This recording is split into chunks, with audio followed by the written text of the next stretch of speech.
ولهذا السبب فإني أخرج على الناس اليوم بتوقعاتي المبنية أساساً على الرؤى بالنسبة لي.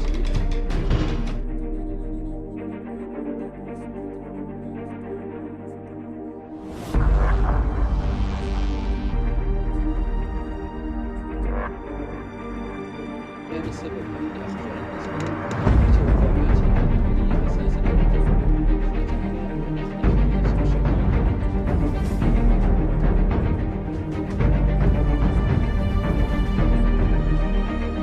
أحب أن أقدم بطاقة الشرفاء لوالدي رحمه الله موثقة ومختومة ولها رقم تسلسلي.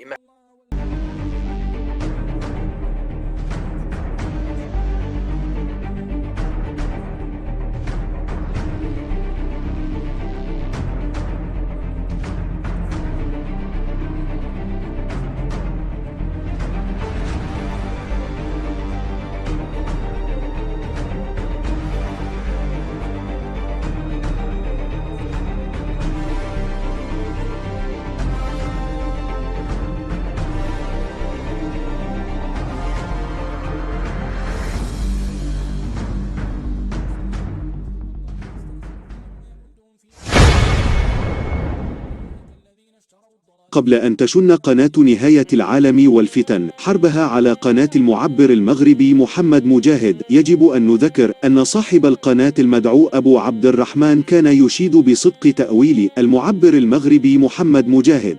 يمكن من أكثر المعبرين اللي أنا رأيتهم في الصدق، ويمكن من ضمن الإخوة اللي بعتولي في أخ مغربي فاتح قناة اسمه قناة المعبر مجاهد، يعني وراجل مشكورا، حتى لو ليه اختلاف معايا كان بكل ذوق وأدب بيتكلم راجل فيه، وأنا بتقبل منه الموضوع ده. تاني حاجة شفته في الأخ ده إن هو تفسيره أقرب للصواب، وفي الأول وفي الآخر دي نعمة ربنا بيهبها لمن يشاء.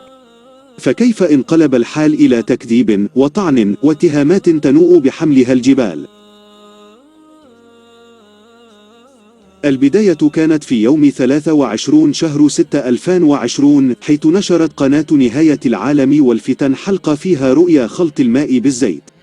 الحلقة بعنوان الرسول يخبرنا ويفاجئنا عن اسم المهدي المنتظر وأنه ليس محمد، وقد قال فيها أبو عبد الرحمن أن رسول الله يخبرنا أن المهدي ليس اسمه محمد، رغم أن الرؤيا ليس فيها الرسول، ومن تكلم هو خليط الزيت بالماء.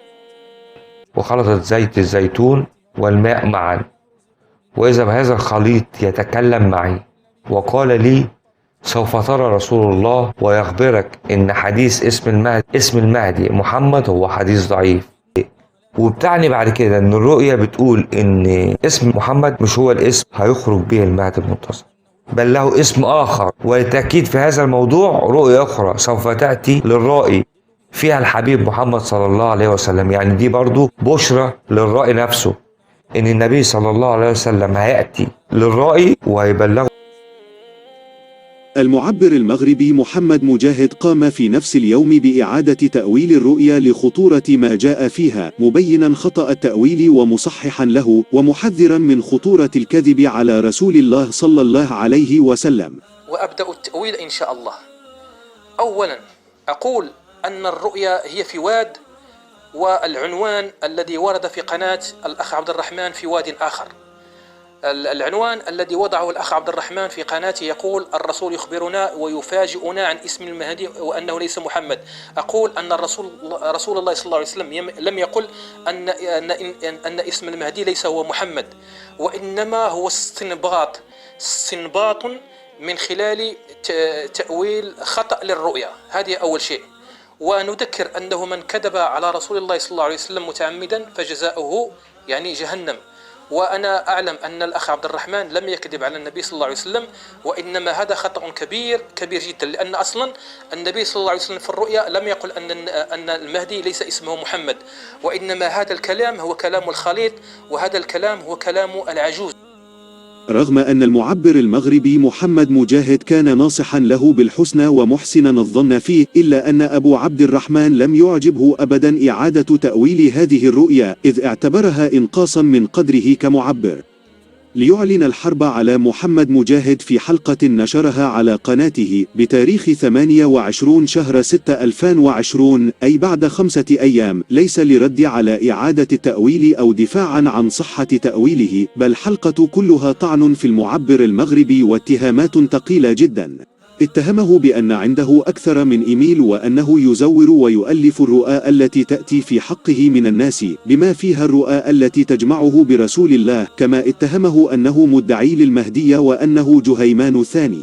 بداية الأمر لما نزلنا المقطع اللي فات عن اسم المهدي المنتظر، وطبعا كان في أوحاد في تفسير الرؤيا، كان في رفض من قناة بتاعت الأخ اللي اسمه محمد مجاهد ده، واكتشفت إن هو عنده أكثر من إيميل، هو بيخش المواقع اللي ما بيعجبوش في أي قناة يشتم فيها ويشكر في مين؟ في نفسه، وفي نفس الوقت بيخش القناة بتاعته وبيكتب رؤيات باسم واحد تاني كأنها شافها لصاحب القناة اللي هو محمد مجاهد، وبيقول له يا أخي تصدق أنا شفتك وشفت رؤية عنك أنت ورسول الله عليه الصلاة والسلام. وطبعا الرؤية دي ملهاش أساس، وهو بيتكلم نفسه بس من ورا ستارة وبيضحك على المشاهدين. 1 و2 و3 يصدقوا إن محمد مجاهد كل مرة في رؤية مع رسول الله شكل. فبدأ أكتر من واحد يقتنع بالكلام ده، ويمكن ما اقتنعش حد، ويمكن دول كلهم اللي كانوا معلقين بإيميلات وهمية زي ما هو كان عامل. لعل هذا يكون جهيمان جديد. نفترض إن أكتر من واحد صدقوا اللعبة اللي هو بيلعبها في القناة، ويخش بإيميلات وهمية ويشكر في نفسه ويشتم في ده ويتكلم على رؤيات وهمية وبيدعي إن في ناس شافتها وهو بيخاطب نفسه. فما كان إلا أن دعاه المعبر المغربي محمد مجاهد للمباهلة على العلن على صدقه، وأن الرؤى التي جاءت في حقه دونها أصحابها، وأنه لم يكن له سوى حساب واحد يدون به. يضع له البشرى وهي الرؤيا، ويزكيه الله سبحانه وتعالى.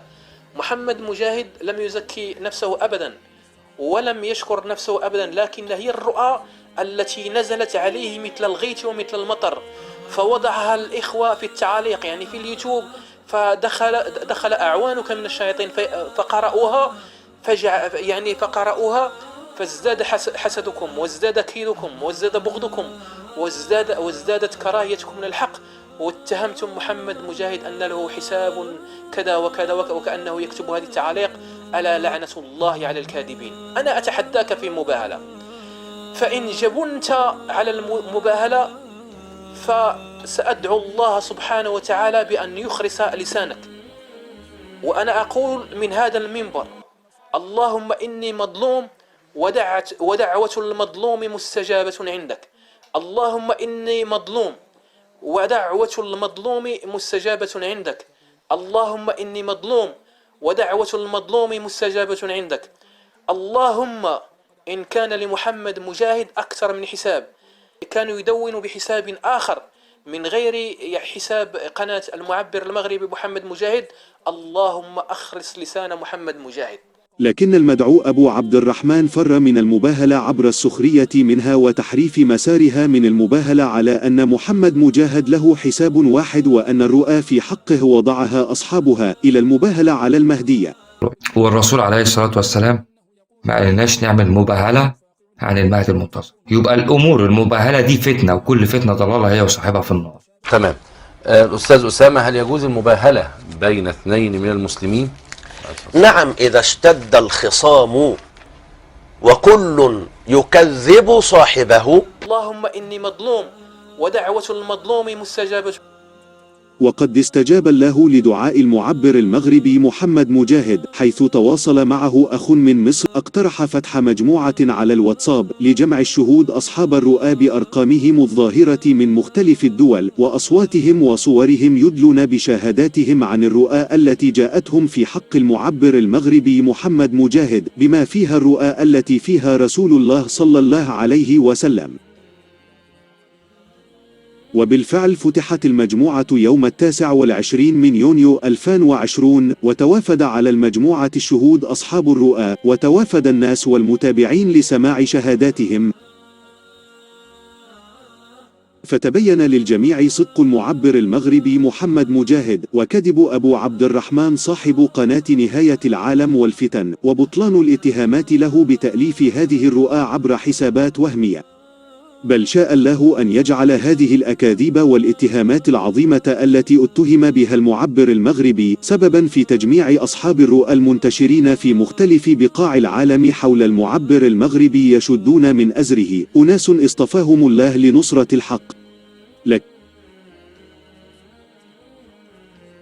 المدعو أبو عبد الرحمن لم يدعين للحق، واستمر مع ذلك في محاربة المعبر المغربي رغم ظهور أصحاب الرؤى، بل زاد من الأكاذيب والاتهامات التي يكيلها لمحمد مجاهد. أمثال اللي اسمه مجاهد ده اللي كان بيدعي إن هو ملهم من الله وبيجيله رسائل، هذا الدجال مجاهد. لا مش هو بس، هو وأعوانه، إذا كان معاه أعوان يعني، وأنا ما أعتقدش إن هو معاه أعوان، كلها دي إيميلات وإحنا عارفين بكده، إن هو يفتري على رسول الله كذب في الرؤيا. لا إله إلا الله.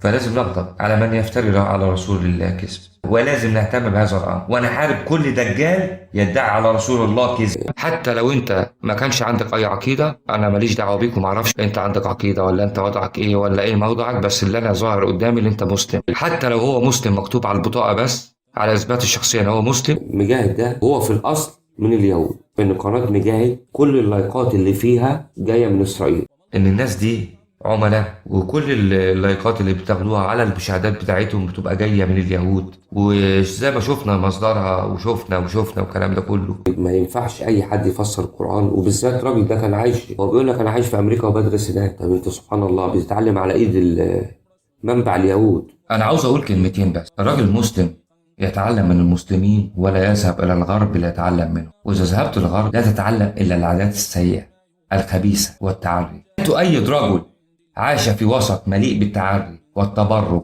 ويتعلم على يديهم، تتخيل ماذا يتعلم؟ هيتعلم منهم منهج أصول السفالة والحقد والغل وعدم احترام آداب الحديث وتلبيس الحق والباطل. اللي هو فتح قناة اسمه مجاهد، اعملوا أيها الإخوة الأحباب زي ما أنا بعمل.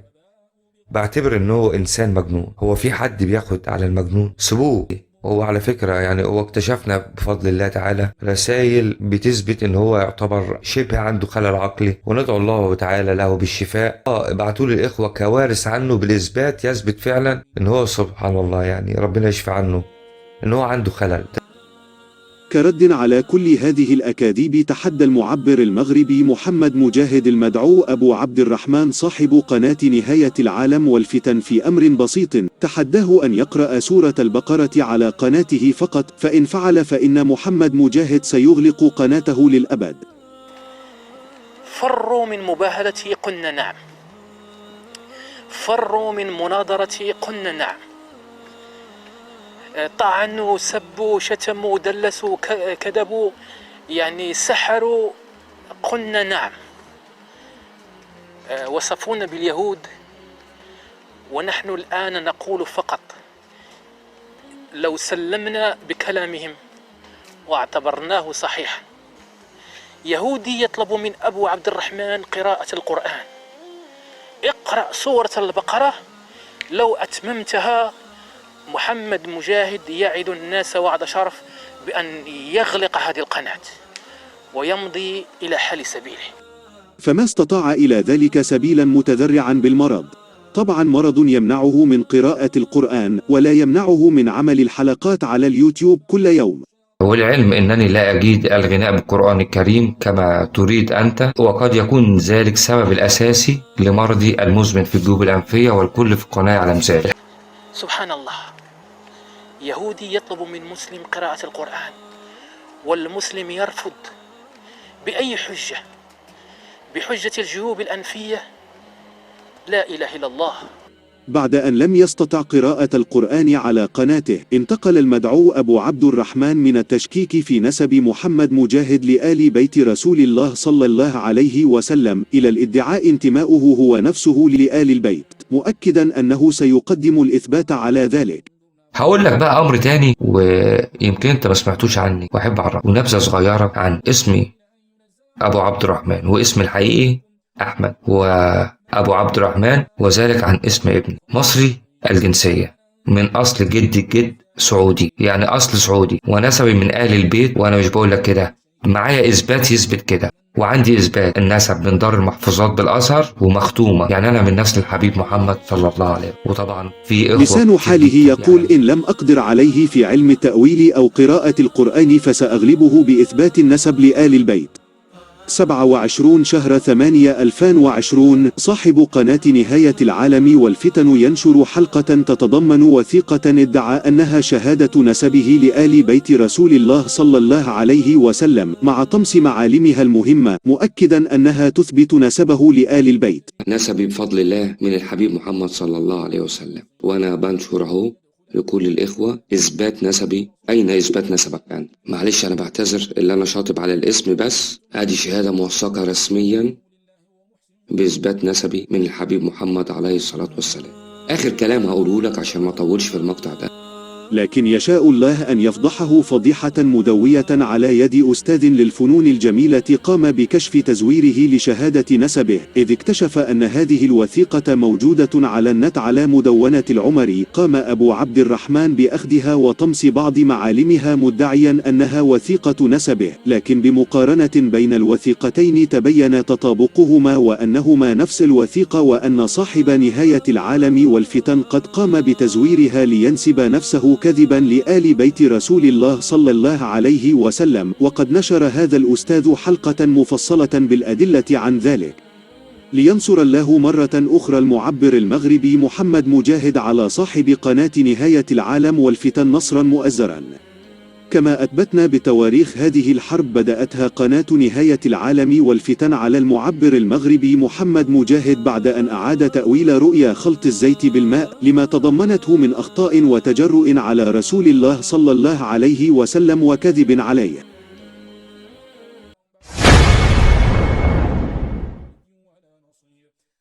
الثامن من يناير 2021. نشر خالد المغربي حلقة على قناته حول رؤيا فيها مجسم الكعبة مائل وفيها رسول الله صلى الله عليه وسلم وفيها كذلك ذكر لاسمه، وفي نفس الحلقة طلب من أهل تعبير الرؤى تعبيرها. لكم أنتم يعني أو أصحاب الاختصاص يقوموا بتأويلها بالطريقة التي يرونها مناسبة. ومعلوم أن خالد المغربي يقوم بتعبير بعض الرؤى رغم عدم إلمامه بهذا العلم، وقد سبق أن عبر عدد من الرؤى حول المهدي، لكن لم تصدق هذه التعبيرات، كما أنه ألزم نفسه بعدم تعبير الرؤى التي يكون هو فيها. لذا أشار على الأخ محمد حجازي بأن يقوم المعبر المغربي محمد مجاهد بتعبير هذه الرؤيا، كما هو مبين في صورة هذه المحادثة على الواتساب، حيث يظهر تاريخ المحادثة بين محمد حجازي وخالد المغربي يوم 17 من يناير 2021، أي بعد 9 أيام من نشره للرؤيا على قناته. السؤال: لماذا توجه خالد المغربي للأخ محمد حجازي بالضبط ليتم تعبير الرؤيا من قبل المعبر المغربي محمد مجاهد؟ أولا لأن الأخ محمد حجازي عضو في مجموعة أصحاب الرؤى على الواتساب وعلى تواصل مع المعبر المغربي. ثانيا لأن محمد حجازي من ناحية أخرى هو من فلسطيني الداخل، وقد كان على تواصل كذلك مع الشيخ خالد المغربي على الواتساب منذ أكتوبر 2020، كما كان كذلك يلتقي به مباشرة في المسجد الأقصى. والأخ محمد حجازي كان من متابعي الشيخ خالد المغربي منذ زمن، ويعلم مضامين حلقاته، لذا كان أحيانا وبمبادرة منه كان يكلم خالد المغربي عن مجموعة أصحاب الرؤى في حق المعبر المغربي محمد مجاهد على الواتساب، وعن بعض الرؤى التي جاءت في حق المجموعة وفي حق أعضاء منها، وكيف تحققت هذه الرؤى بحذافيرها وعاينها بنفسه، وكان يفتح نقاشات مع خالد المغربي حول هذا الأمر. سبحان الله بقي هذا الرقم قرابة السنة 72 كما جاء بالرؤيا، وتحققت الرؤيا بحذافيرها، وأنا قد حججت خالد المغربي في هذا الأمر، وكانت هناك رؤيا أخرى اسمها الجمرات، وكذلك حججت خالد المغربي ورأى تفاصيل هذه الرؤيا، وعدة رؤى بينت لها هذه التفاصيل. وبعد ذلك خالد المغربي يعني كنت أجالسه في المسجد الأقصى تقريبا كل سبت. إذا حين جاءت في حقه رؤيا مجسم الكعبة المائل التي فيها رسول الله صلى الله عليه وسلم، أرسل رابط الرؤيا لمحمد حجازي قصد تأويلها من قبل المعبر المغربي محمد مجاهد. خالد المغربي جاءته رؤيا من أحد متابعيه رؤيا الكعبة أو المجسم المائي للكعبة. فبعث لي هذا الرابط على الواتساب عندي، وكان يعني طلب مني اني لاهل الاختصاص ان يعبروا هذه الرؤيه، وما كان مني الا هو يعرف اني انا اعرف اخونا محمد مجاهد وعلى صله به جيدا، ولكن اخونا محمد مجاهد لم يكلفني باي شيء ان اكلم خالد المغربي، ولكن انا حببت ان اطلع خالد المغربي على بعض الرؤى وبعض التفاصيل التي تدور بيننا ورؤى تحققت. المعبر المغربي محمد مجاهد استجاب لهذا الطلب، فنشر حلقة تعبير هذه الرؤيا على قناته يوم 17 من يناير 2021. الحلقة تحت عنوان رسالة منذرة من رسول الله صلى الله عليه وسلم إلى الشيخ خالد المغربي لأن المجسم المائل يعكس صورته.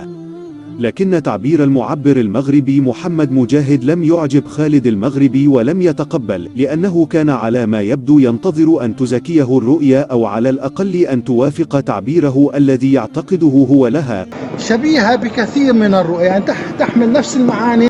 لكن الرؤيا جاءت في تعبيرها محذرة لخالد المغربي، وميلان مجسم الكعبة هو كناية عن ميلان خالد المغربي، فخالد المغربي كان من الأوائل الذين روجوا للحديث العلماء السبع المكذوب على رسول الله صلى الله عليه وسلم، وبنى عليه قواعد محددة لسيناريو خروج المهدي، بل سعى لتطبيق الحديث من خلال محاولته جمع العلماء السبعة لمبيعة المهدي الذي يعتقده هو، وهذا من الميلان الذي نعتقد أن الرؤيا تحذره منه. لذلك خرج بحلقة بتاريخ 26 من يناير 2021، ومرة أخرى بدل أن يناقش تعبير الرؤيا انتصر لنفسه وطعن في محمد مجاهد صاحب التعبير حتى يفقد التعبير مصداقيته. في هذه الحلقة شن خالد المغربي هجوما على المعبر المغربي، حيث اتهمه أنه يقول عن نفسه أنه هو المهدي، واتهم المعبر المغربي بالكذب وعدم الصدق في التعبير، وأن تعبيره للرؤيا دخله هوى النفس، وجاء ردا على عدم اعتراف خالد المغربي لمحمد مجاهد بالمهدية. الأخ محمد مجاهد إخوان للعلم، وهو يدعي أو يقول عن نفسه أنه هو المهدي، وهذا الأخ يعني راسلني على ما أعتقد للمرة الأولى سنة 2017 حتى يقنعني أنه هو المهدي. ونحن وضعنا قاعدة إخوان: كل من قال عن نفسه أنه هو المهدي فليس هو المهدي. ولكن الأخ محمد مجاهد يقول أنا المهدي، وهو أرسل لي مجموعة من الرؤى، وإحدى الرؤى التي أرسلها يعني ترى فيها الرائي الرسول عليه الصلاة والسلام، ويقسم الرسول في الرؤيا أن محمد مجاهد هو المهدي. هنا رؤيا حتى لو كان فيها الرسول عليه الصلاة والسلام وتقول أن فلان هو المهدي، أو تتكلم لصاحبها أنت المهدي، إذا قال هذا الشخص أنا المهدي شو منسوي؟ نرد هذه الرؤى مباشرة. كل الأمور التي تكلم فيها وضعناها في ميزان مقابل أمر واحد فقط لا غير، شو هو؟ أنه قال أنا المهدي، وبالتالي تم رد كل هذه الأمور. بالنسبة للأخ محمد مجاهد قمنا برد رؤى ورؤى الآخرين. خالد المغربي في بداية كلامه قال للناس إن محمد مجاهد كان يراسلني منذ سنة 2017، وكان يقول لي أنا المهدي في أكثر من مرة، وأنا أقول له من يقول عن نفسي أنه المهدي فليس هو المهدي، إلى آخر كلامي.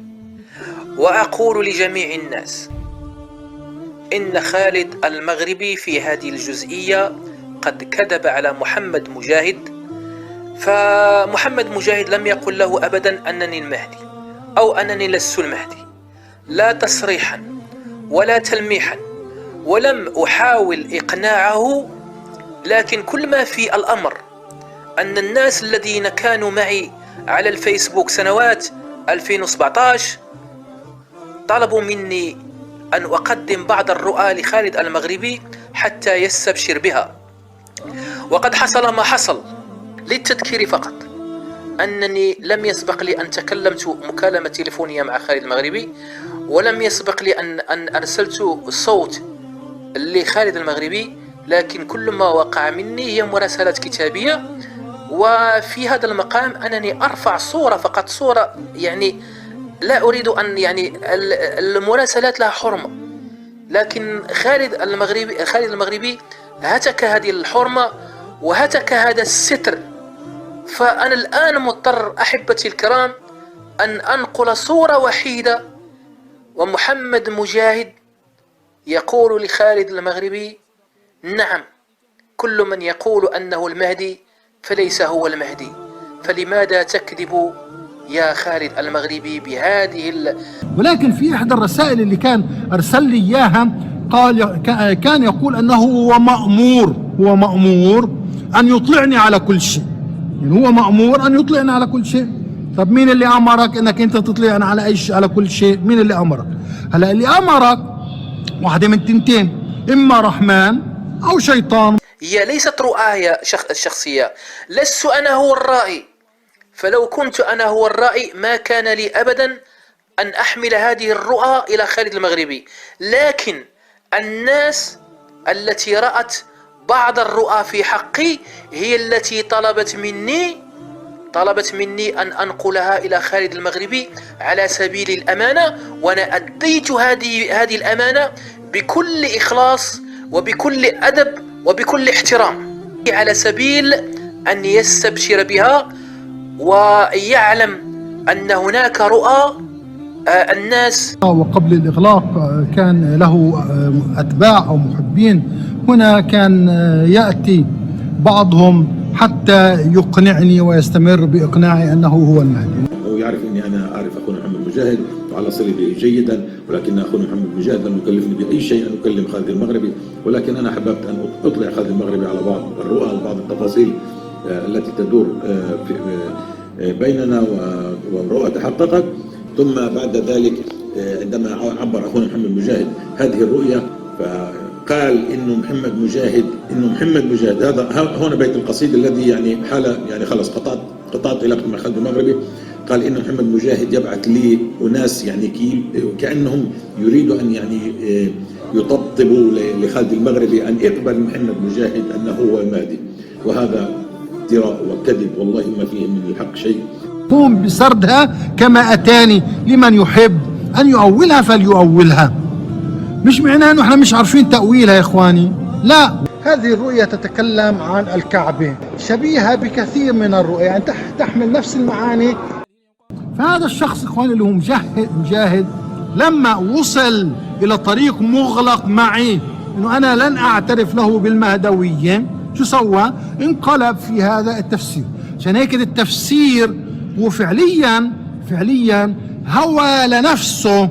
ليش؟ لأنه هو يرد علي فيما أنا قلت، ولربما تعمد أن ينقل لنا يعني كلام غير سليم، ويقول إنه هو رأى الرسول وهو لم يرى الرسول عليه الصلاة والسلام لسبب ما، لأنه لا يمكن من رأى الرسول عليه الصلاة والسلام فكأنما رآه حقا. يعني الشيطان لا يستطيع أن يتمثل بالرسول عليه الصلاة والسلام. الشيطان لا يستطيع أن يتمثل بصورة رسول الله صلى الله عليه وسلم ولو في رؤيا واحدة، فما بالك بأكثر من 120 رؤيا فيها رسول الله صلى الله عليه وسلم بصورته المعروفة في السنة الصحيحة. ما لهؤلاء المكذبين؟ أليس لهم قلوب يعقلون بها؟ وقد طالبه المعبر المغربي بأن يأتي بدليل على أنه قال عن نفسه أنه هو المهدي، خاصة أن هذه المراسلات ما زالت مدونة. فلما عجز خالد المغربي استدرك في منشور على نفس حلقة الرد أعاد نشرها مقسمة على 4 أجزاء يوم 31 من يناير 2021. ذكر في هذا المنشور أنه يقصد التلميح وليس القول، وأن محمد مجاهد يلمح ويقصد ذلك بطريقة غير مباشرة على قناته. من المعلوم أن الرؤى التي جاءت الناس من مختلف بقاع العالم، ومنها أزيد من 120 رؤيا فيها رسول الله صلى الله عليه وسلم بصفاته التي جاءت في السنة، هي من تقول وتزكي محمد مجاهد وليس محمد مجاهد من يقول أنا أم أيمن، أقسم بالله العلي العظيم، أقسم بالله العلي العظيم، أقسم بالله العلي العظيم وأن القسم لو تعلمون عظيم.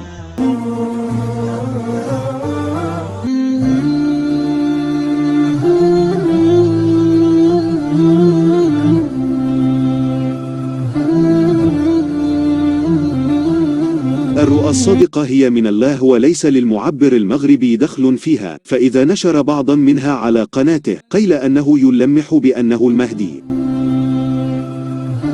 وهذا هو الذي يختلط على الكثيرين ومنهم خالد المغربي.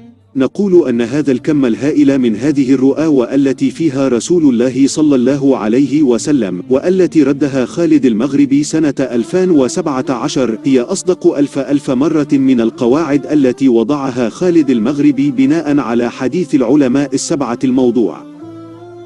مرة أخرى كما هو مبين من تواريخ نشر الحلقات وسياقها لم يكن المعبر المغربي محمد مجاهد البادئ، وهجوم خالد المغربي عليه جاء بعد أن عبر له رؤيا محذرة له لم يتقبل ما جاء في تعبيرها، فانتصر لنفسه عبر الطعن في المعبر المغربي وفي صدقه وصدق تعبيره والطعن في الرؤى التي جاءت في حقه حتى يسقط مصداقيته، وبالتالي يسقط مصداقية تعبيره لرؤيا ميلان مجسم الكعبة كذلك.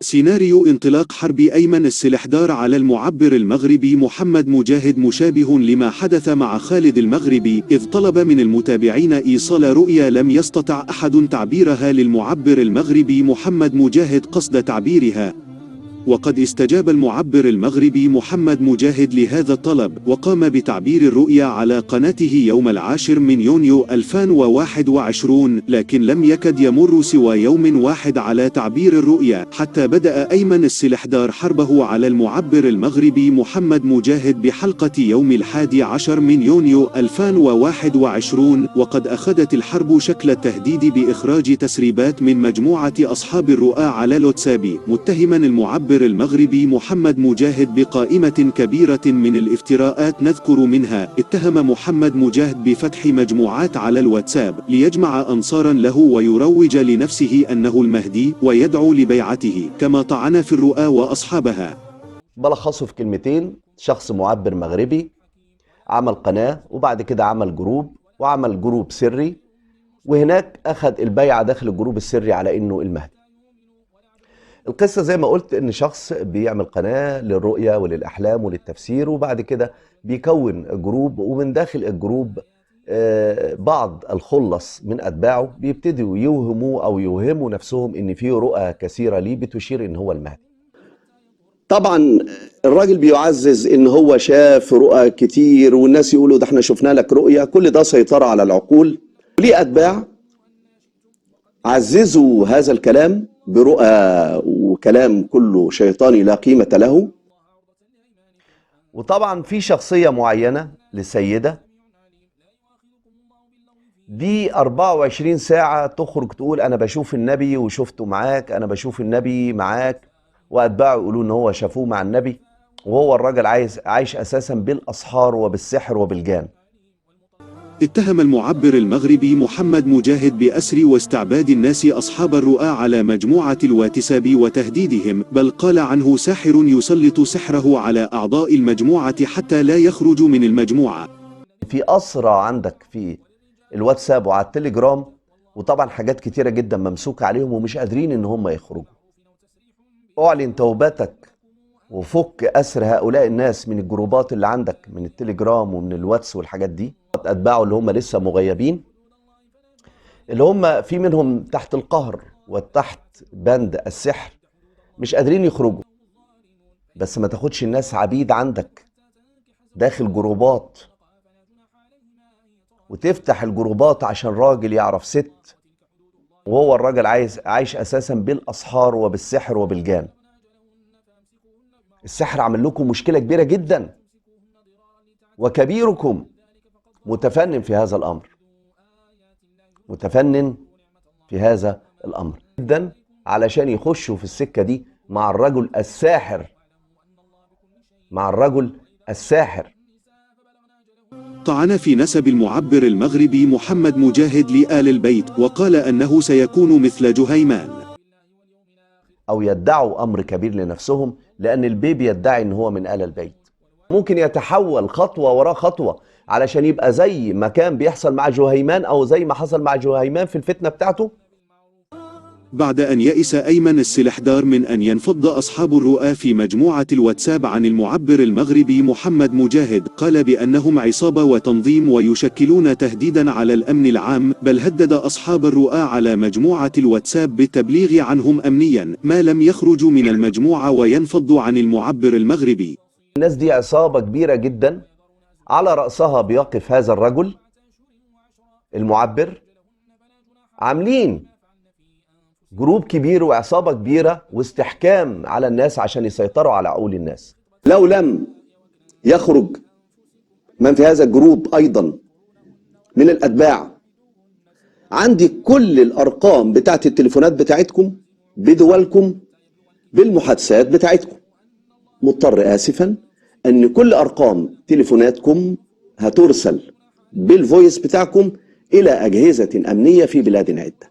يبقى أنا مضطر ان انا احرك الموضوع امنيا، لان بالتاكيد الناس دي عملت خلايا، بالتاكيد الناس دي عملت خلايا، وده طبعا زعزعه للامن القومي. لقد كرر أيمن السلحدار نفس أكاذيب واتهامات صاحب قناة نهاية العالم والفتن لمحمد مجاهد، الذي فضح الله تزويره لشهادة نسبه لآل بيت رسول الله صلى الله عليه وسلم، بل تحالف معه وأشاد به ولم ينتصر لرسول الله الذي كذب عليه أبو عبد الرحمن علنا على قناته وادعى زورا انتسابه لآل بيته. لكن هو يقعد علشان يحارب قناة نهاية العالم اللي أنا بدعوكم إن أنتوا تدعموا هذه القناة التي قد أوذيت. بينما أعلن وتباهى وتبجح بأن حربه على المعبر المغربي محمد مجاهد ومن ناصره من أصحاب الرؤى هي نصرة ودفاعا عن رسول الله. يا لآخر هذا الزمن الذي نحن فيه. أنا مش عايز أجنح بقناتي في أي شيء، لكن أي حاجة بتمس النبي عليه الصلاة والسلام وآل بيته والصحابة من اتبعه بإحسان إلى يوم الدين، كان لازم يبقى فيه تدخل عشان أحذر الناس من القناة دي. أنا اللي مخرجني النبي مش أنا، لأن إحنا مش هنسكت على اللي بيحصل على النبي صلى الله عليه وآله وسلم نهائيا، لكن أنا لن أترك أبدا النبي صلى الله عليه وآله وسلم عشان شرذمة منكم يتعاملوا مع أحاديث النبوية بهذه الطريقة. كله فدى النبي. وقد دعاه المعبر المغربي محمد مجاهد للمباهلة ردا على هذه التهم والأكاذيب، لكن مرة أخرى فر من المباهلة بنفس طريقة صاحب قناة نهاية العالم والفتن، حيث سخر منها ثم حول موضوعها نحو المباهلة على مهدية محمد مجاهد. هو يطلب المباهلة وأنا قد قبلت، ولكن ما هي عناوين هذه المباهلة؟ إن أراد المباهلة أن يقسم أنه دجال وأنه ليس المهدي فأنا معه. أن يقسم أنه المهدي وأنه ليس دجالا وأنا أقول عنه أنه دجال في المباهلة، ما عنديش مشكلة، بس يا ريت يضيف حاجة صغيرة بعد المباهلة، أن يقسم بالله أنه هو مش عبيط ولا أهطل. لكن المعبر المغربي حشره في الزاوية من خلال تحديد 10 نقاط واضحة للمباهلة تفند وتدحض كل الاتهامات والأكاذيب التي اتهمه بها ظلما وعدوانا. المباهلة في النقطة الأولى، وهي عندما فتحت قناتي لم تكن عندي أي أجندة سوى أنني معبر أخدم الناس. النقطة الثانية، كل الجروبات الموجودة ليست ملكي وإنما هي للغير، تم إنشاؤها بغرض الدفاع عن محمد مجاهد بعدما تعرض للاعتداء من قناة نهاية العالم. النقطة الثالثة، أباهل على أنه كان لي حساب واحد منذ فاتح مارس 2019 إلى 14 مارس من سنة 2021، بعدما اتهمني الأعداء أن لي حسابات كثيرة. النقطة الرابعة، أباهل على أنني من آل البيت حسني من الأب والأم، وأباهل على أن شهادة صاحب قناة نهاية العالم مزورة مسروقة من جوجل. النقطة الخامسة، أباهل على أنني لم أدعي المهدي شفويا أو كتابيا، وأباهل على أنني لم أطلب البيع من أي إنسان. النقطة السادسة، أباهل على أنه وصلتني ما يقارب من 1000 رؤيا في حقي، بما فيها ما يقارب من 120 رؤيا من رسول الله صلى الله عليه وسلم، وكل هذه الرؤى صحيحة وأصحابها أحياء يرزقون مستعدين لإبداء الشهادة. النقطة السابعة، أباهل على أن الصحراء مغربية حقا وليس بسبب أن المعبر المغربي محمد مجاهد هو مغربي، وأباهل على أن الفاطمي هو من المغرب حسب الرؤى القطعية التي وصلتني من رسول الله صلى الله عليه وسلم. النقطة الثامنة، أباهل على أن حديث العلماء السبع باطل، وأباهل على أنه ليس هناك شيء اسمه صحابي مصر. النقطة التاسعة، أباهل على أنه ليس لي أي انتماء سياسي أو الانتماء إلى جماعة أو تعصب أو كراهية لأحد، ومذهبي هو كتاب الله وسنة رسوله صلى الله عليه وسلم. النقطة العاشرة، أباهل على أنني لا أكن أي كراهية للشعوب بما في ذلك الأنظمة، وأتمنى الخير والصلاح للجميع، ومبلغ علمي في الحكم الجبري يكمن في المؤسسات الدولية التي تشكلت بعد الحرب العالمية الثانية. وقد شرحنا كيف أن فتح المجموعة على الواتساب كان بمبادرة من أخ من مصر قصد جمع شهادات أصحاب الرؤى الذين رأوا رؤى في حق محمد مجاهد بعد أن اتهم بتأليفها وتزويرها. أصحاب الرؤى ناصروا المعبر المغربي محمد مجاهد في الحروب التي شنتها عليه عدد من القنوات، ولم يطلب محمد مجاهد أبدا من أحد البيعة، لكن أصحاب الرؤى تصرفوا وبادروا بما لديهم من يقين من الله وبما منه عليهم من رؤى ربانية صادقة فيها رسول الله صلى الله عليه وسلم بصفاته التي جاءت في السنة. لقد عرضنا في هذه الحلقة فقط بعض الحروب التي شنتها بعض القنوات المعروفة على اليوتيوب على المعبر المغربي محمد مجاهد لما لها من عدد مهم من المتابعين. أما عدد القنوات التي شنت حربا على قناة المعبر المغربي محمد مجاهد فقد أحصينا أكثر من 26 قناة أخرى كانت إما قنوات مستأجرة أو تدور في فلك هذه القنوات التي ذكرناها، أو تساندها وتكرر نفس الاتهامات والأكاذيب، وما كان من أصحاب الرؤى سوى أن يؤازروه ويناصره لرد هذه الهجمات التي شنت عليه. وفي كل هذه الحروب لم يكن المعبر المغربي محمد مجاهد أبدا بادئا في أي منها، بل كان دائما مدافعا عن نفسه، داحضا الاتهامات الشنيعة والأكاذيب التي يتهمونه بها، وهي اتهامات متكررة وهي مطابقة لما اتهم به جده رسول الله صلى الله عليه وسلم.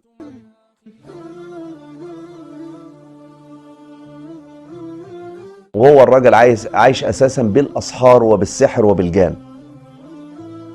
السحر عمل لكم مشكله كبيره جدا، وكبيركم متفنن في هذا الامر، متفنن في هذا الامر. هو حاول يعمل سحر كذا مره في القناه ولم يجد هذا جدا علشان يخشوا في السكه دي مع الرجل الساحر، مع الرجل الساحر. وعجبوا أن جاءهم منذر منهم وقال الكافرون هذا ساحر كذاب. قالوا إنما أنت من المسحرين.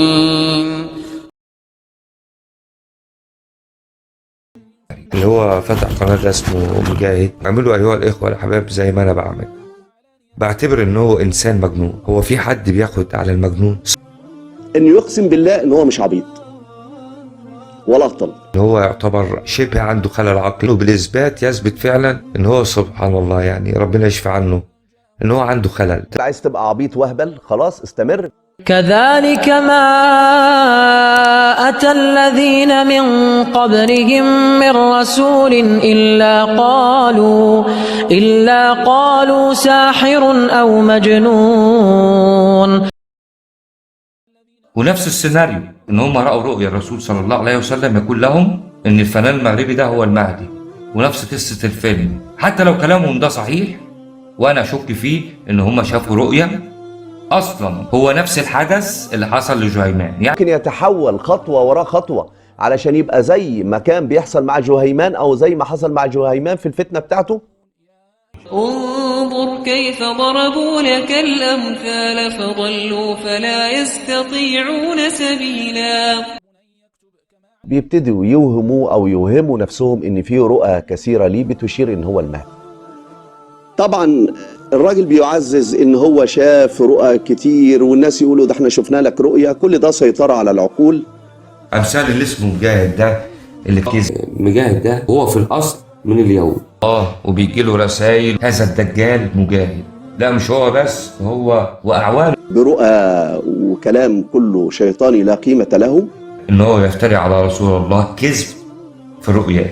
لا اله الا الله. تقول انا بشوف النبي وشفته معاك، انا بشوف النبي معاك، واتباعه يقولوا ان هو شافوه مع النبي، وهو الراجل عايش اساسا بالاسحار وبالسحر وبالجان. ويقول انه هو راى الرسول وهو لم يرى الرسول عليه الصلاه والسلام لسبب ما. فلازم نغضب على من يفتري على رسول الله كذب، ولازم نهتم بهذا الامر. انا اقول عنه انه دجال، ونحارب كل دجال يدعي على رسول الله كذب. قد نعلم إنه ليحزنك الذي يقولون فإنهم لا يكذبونك ولكن الظالمين بآيات الله يجحدون. ولقد كذبت رسل من قبلك فصبروا على ما كذبوا وأوذوا حتى أتاهم نصرنا.